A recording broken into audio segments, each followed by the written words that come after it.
Hey guys, my name's Crystal Kenny, and I'm in love with creating. All things artistic and imagination involved.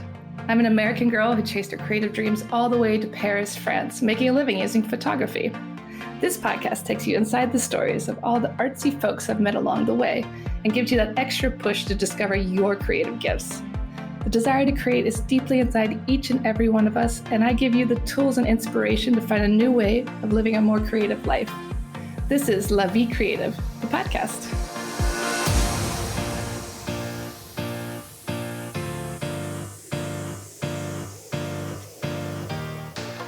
Claudine Hemingway is a descendant of famed writer Ernest Hemingway. We bumped into each other at a party and decided to team up and dive deep into French history, but with a twist, by bringing a spotlight to those lesser-known creatives in France. This is History with a Hemingway. Welcome back to Paris History, Avec Hemingway. Today we are talking about the north side of Ile Saint-Louis. It's a little island in the center of Paris. It's so beautiful. I love taking pictures there, but Claudine's going to give us all the history about it. It is. Ile Saint-Louis really is a beautiful little, Paris is made up of so many villages. When you think of, Montmartre where you are, or Saint-Germain where I am, you have the Marais, you have all these places, and each one of these places has like its own identity in Paris, and Ile Saint-Louis, of course, is definitely one of those. It is the eastern end of the very island of Ile Saint-Louis. When you go there, we're going to kind of talk about the eastern end and go up the north side of the island because there's so much history on that island. We have to break this up. But the very eastern end of it is a little square. It's called the Square Barry. It was created in 1938, and it was named for the animal sculptor Antoine Louis Barye. It was once the location of the Celestine convent dating back to 1254. Whoa. And this was once the home where the tombs of some of the most famous people in France and the monarchy once laid to rest before they went up to the Basilique Saint-Denis. No way. They put them on the island instead. Yeah, so between the island and over to the right bank was this huge convent. And so they, now we all know that those tombs of the kings and queens are at Saint-Denis. Most of them are empty, which we should do a whole nother episode about the Basilique Saint-Denis because it's fascinating. But Antoine Barye was a 19th century sculptor. He started working actually as a goldsmith for Émilie Fontenaire. He one day asked the designer if he could design a soup tureen with a deer on it. And so when he decided to do this, he went to the Jardin des Plantes, which is just actually, if you're standing there at the end of the island and you look over to the left bank, you pretty much look right towards the Jardin des Plantes, which is where the zoo is. And it is the oldest zoo in all of Europe. And it was based originally on the animals that belonged to the king. I didn't know it's the oldest zoo in Europe. Yeah. I've never really gone to it. It seems kind of sad nowadays. It's actually really cool. It's not like what you think of like American zoos where it's like so all this concrete and fake stones so the leopards could climb up it. It's much more of it's like, the animal cages and stuff. And like, I've never seen so many real pink flamingos in my life. I was like, wow, they really are pink. Okay. So it's not like, no, it's not like an American zoo at all. It's actually pretty cool. And it's not very big. Yeah. So, but in 1831 in this salon, he astonished everybody when they saw the soup tureen and these other pieces he had done because it was so lifelike to these animals. So he and my favorite painter that we now try to get into every episode, and I'm doing it without even thinking about it. But he and Eugène Delacroix would go to the Jardin des Plantes and go to the zoo and spend hours and hours sketching and watching these animals move, especially the cat. So, they both, Barye sculpted the big cats and Delacroix painted the lions and the tigers and, elephants, oh my. But they would sit there and watch them, and that is why they are so good, because they would go and see these actual, the muscles in the cat and the way they moved and all of this stuff. In that park, there is a monument to him. It was created by Laurent Magistrat, and it was created after his death in 1894 by his followers and was placed long before the square was even created. So the sculpture was there before there was a square. oh, that's good to know. Yeah. So he placed it at the end, kind of towards the end. When you walk by on the Pont Sully, you see it right there, and it has on top of it. Topped with copies of some of his famous pieces. Theseus fighting the centaur, bronze on top. On the lower pedestal, you have La Force et l'Ordre, and then you have a lion and snake on the other part. The very top of it was melted down in 1942 by the Vichy government, and in 2011 it was finally replaced. So it took a long time. Very long time. But it's really, really cool. It's also really cool. You could find some of his pieces in the Louvre and also usually in the Delacroix Museum because the two of them work so closely together.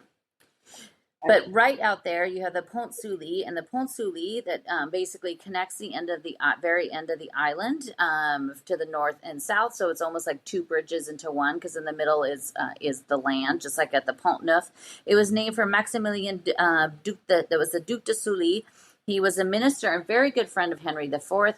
That is where you have the whole entire back wing of the Louvre is named after him. And Sully was the friend that Henry IV was on his way to go see on May 14th, 1610, when he was killed on his way by a religious zealot that jumped onto his carriage and stabbed him.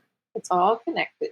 Yeah, and Ravaillac, who killed him, when they decided to sentence him to death, his death was rather gory. It's regicide, when you are one that kills the king. And they took a horse and tied it to each of his limbs. So 4 horses, and had the horses go. Oh, that must and I'll let you figure out how that worked out. Oh my gosh, horrible. Yeah, horrible. But when you cross over the Pont Sully, there is on the very corner, and it is the Quai d'Anjou, and on the corner is a very, very large piece of property, and it has recently been in the news again, the Hotel Lambert, in it number 1, and Louis Laveau is the one who designed all this. A lot of the stuff on the island is going to be done by Louis Laveau, and was all mostly done at the time of Louis XIV. So the island itself was much smaller. It's actually made up of 2 islands, and the islands used to have nothing on it except for it was just like just a grazing area for cows, and Saint Louis the Ninth, would go there to pray. So that's why it's called Ile Saint Louis. And then there's also the church there that's dedicated to Saint Louis that's on the island as well. But when they first built this house, at the very end, it was first done in 1640. Inside, the interior were done by 3 different artists: Charles Lebrun, Eustache Lesueur, and Francois Perrier. All of these guys are huge painters at the time. You'll find their paintings in the Louvre. Charles Lebrun, of course, is the one who did most of the design and paintings in the at Versailles and also Vaux-le-Vicomte. There was a small room, a small alcove, and it was called the Cabinet de l'Amour, Cabinet of Love. It had a canopy bed in there, and the lady of the house at that time welcomed her visitors there. What? Yeah, and not those kind of visitors. But Voltaire used the house later with his lover, the Marquise de Châtelet.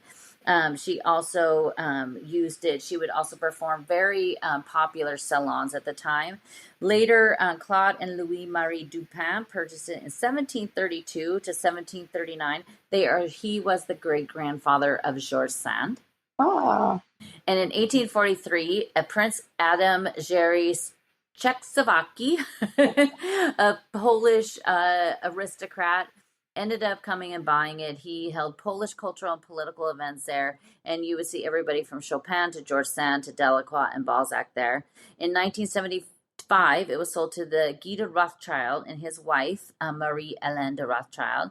And in 2007, it was sold to the brother of the Emir de Qatar for $111 million. Wait, $111 million? Oh my God. Yeah, but that's chump change here in a few minutes. His plans to renovate it upset Paris so much because he basically was going to add in like heat ducts and an elevator and all of these things. And it was like, this is this very historic piece of property in Paris. You can't do that.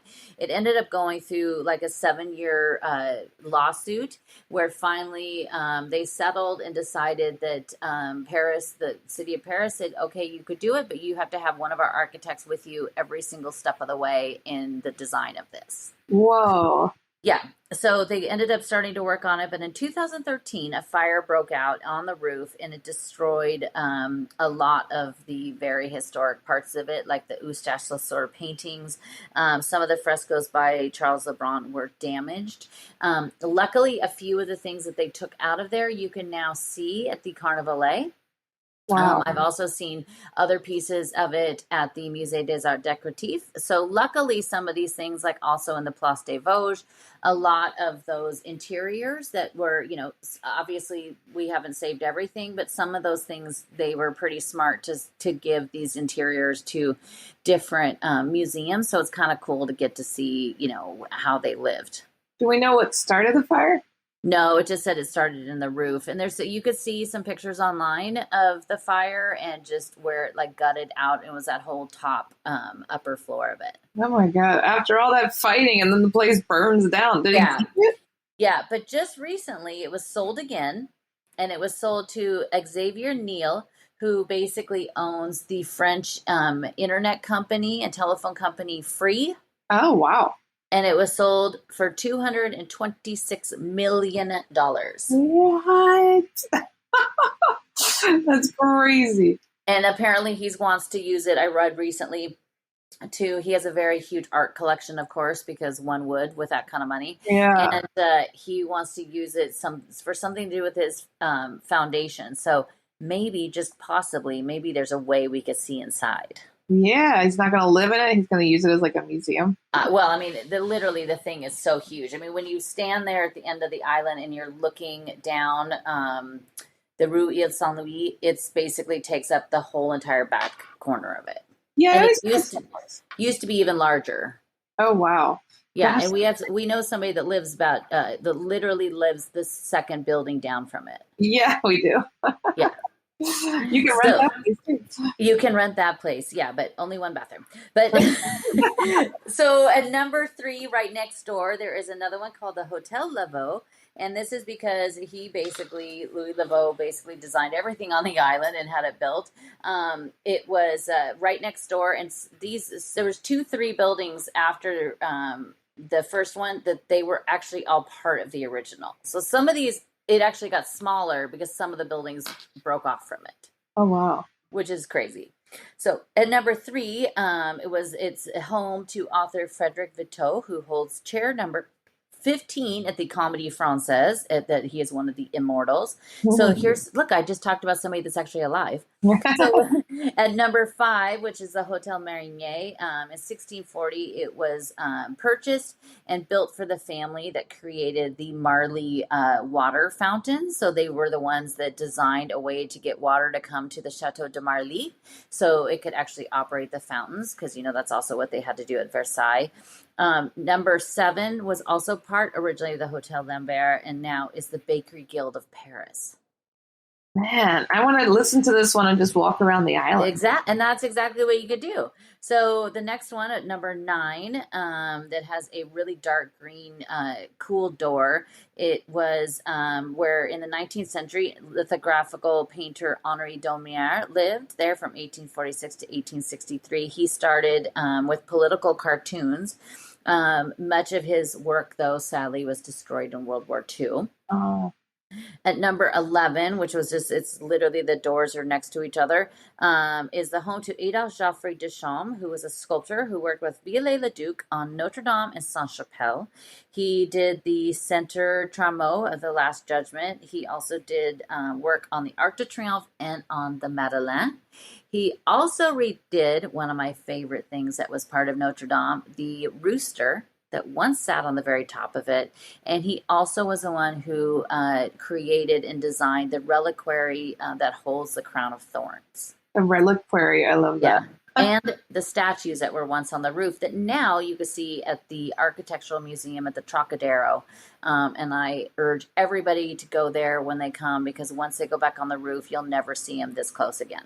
Yes, we got to go in there. I'm there every day and I never go in there. I know, you should definitely go in there. Nobody ever goes there, so it's always super quiet. At number 15, Laveau also built this one in 1645.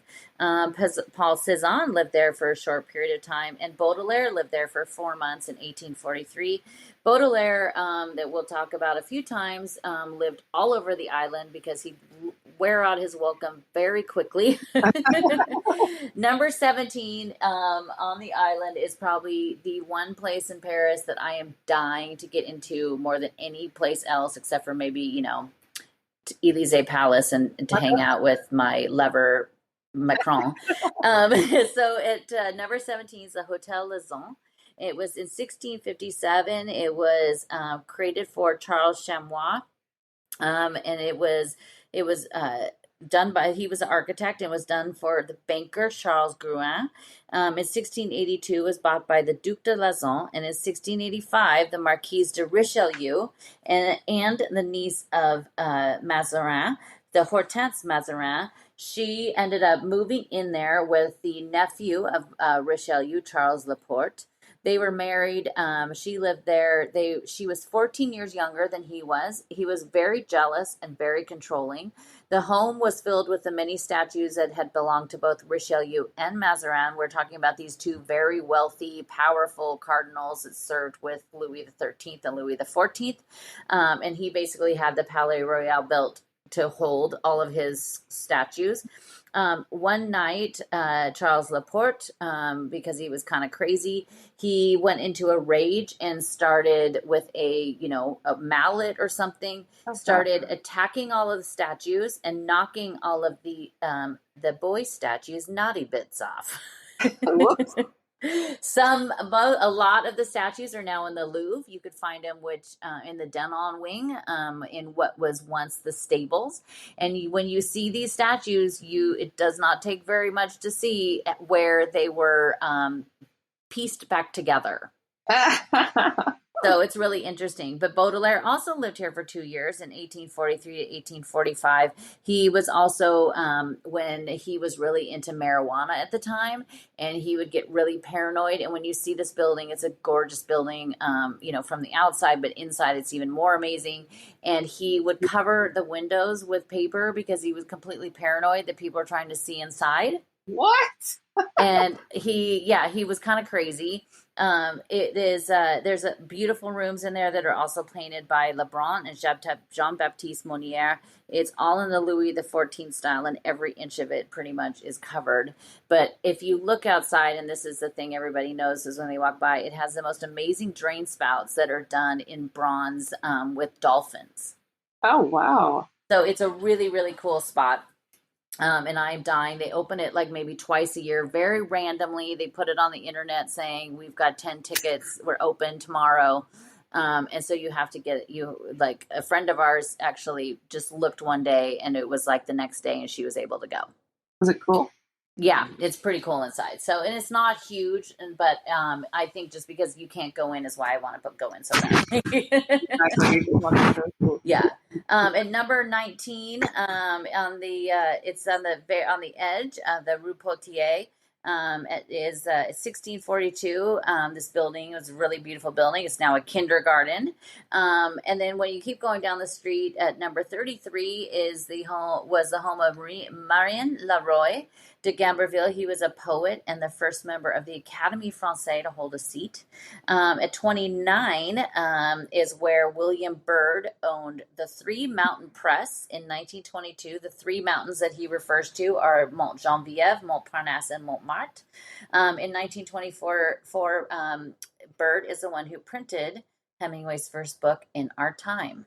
No way. So his first printing was 170 copies, and it was printed right there on the island.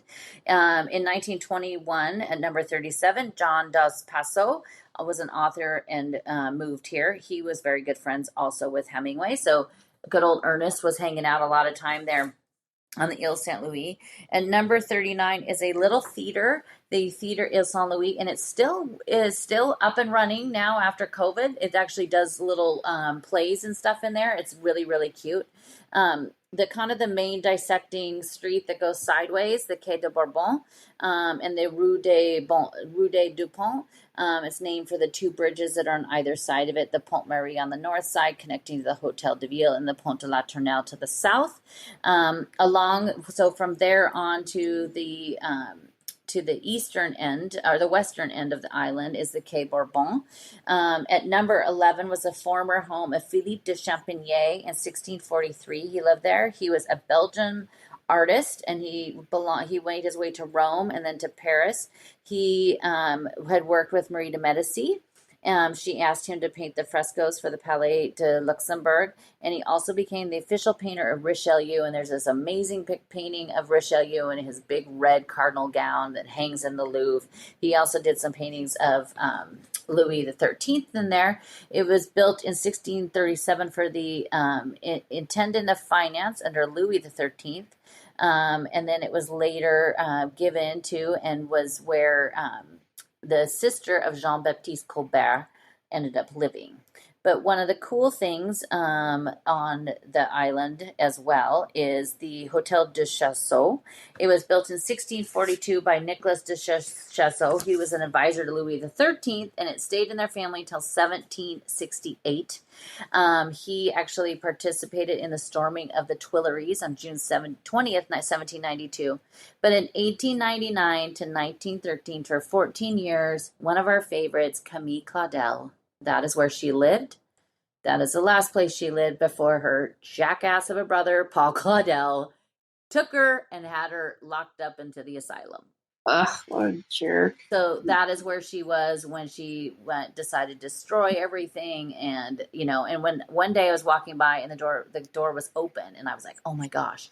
And I looked in, and there's a statue in the middle of the courtyard, but it is not a Camille Claudel one, but because if it was, I would have been really excited. That would have been exciting.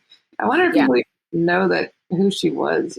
Well, there's a big plaque on the door, and there was that movie that came out, I don't know, 15 or so years ago. There's two movies about her life. They're both in French. The first one kind of picks up the first part of her life, and then the second one picks up where that one left off. Basically, it was basically her time after she left the island and went to the asylum. It's a really well done, but I had to stop it, and it took me 3 different viewings to watch all of it because it was just so heart-wrenching. Yeah. But when that movie came out, because there's a huge plaque on it, I guess the neighbors all said it just kind of was getting overrun by people coming to see where she once lived, which is just always sad. I mean, her story is just so heartbreaking. Mm-hmm. Right on the corner of Rue La Recatier. It was formerly known as the Rue de la Femme Sans Tête, the street of the woman without a head. And what's really funny is on the corner of it, there is a statue that is basically just, the lower part of your body. There's no torso. But it's not a woman without her head. It was actually it's supposed to be St. Nicholas. It was placed there by Nicolas de Jassor, who was the one that the house that Camille lived in was named after. During the Revolution, he was beheaded, and which is just kind of ironic because of the street name. At number 6 on that same street is where Baudelaire set up his Mistress Jean Duval, who we did an episode about, and that is where she was when Manet painted a painting of her. Then there's also the Hotel de Chasseau d'Arquivel, which is where sculptor Auguste Préault lived in the 19th century. He did the statue of Clémence Isard, who was in the Luxembourg, who is, when we talked about the 20 illustrious women, she's the woman that was not a real woman. Yeah. She's the one that was, basically they just saw this image and adapted her to be part of, dedicated to this poetry contest. There is a few other smaller pieces that he did that are in the Louvre and in the Cour Napoleon that are also on the side of the building. I'm definitely going to walk around the island with this. Yeah, you definitely have to. And we also did a live video walk about this, so you could even watch it. Or join the next one.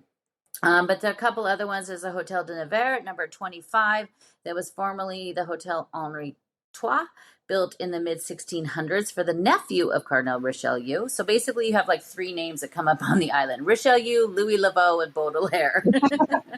At number 31, author Charles Louis Philippe lived there, and as well as Théophile, who was the physician of Louis the 13th, and he later opened Paris's very first pawn store.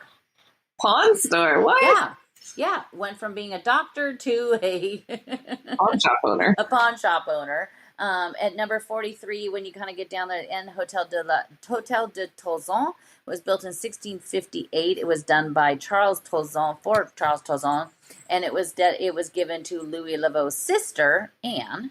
There is a wood carved door that's really cool, and there's a Masonic symbol on the facade of it that is easy to find.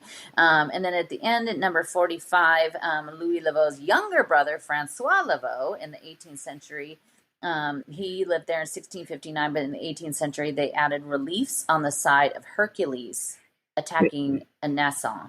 And then at the very end, you have the Place Louis Aragon, who's named for the surrealist writer that was born in 1897. After World War II, he returned to classic poetry writing, but they inaugurated this little place on the 30th anniversary of his death in 1982, and it is one of the best little viewpoints to go. There's a little bench there. You could go there and just look back towards Hotel de Ville. You could look at Ile de la Cité.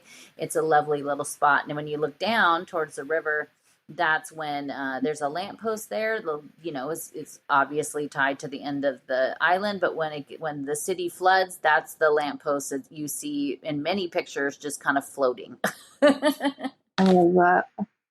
But it is a lovely little island. There's some great little restaurants. We'll share those with you next week, the ones to go to and the ones to avoid. Yeah, definitely. There's some. I mean, it's a huge tourist destination. So. It is. And also there's the ice cream. Yeah, that too. All right, guys. So tune in next week to see the other side of the island. And don't forget to join Claudine's live tours every Sunday. Check out ClaudineHemingway.com for more on that. Thank you for listening to Paris History Avec a Hemingway. If you want to find out some more, you could always find me on my Instagram page, Claudine Bleu Blanc Rouge, and that's BLEU, as in the French way to spell it. And each day I post a daily history lesson about a person or a place or something in Paris, or it's lots of fun facts.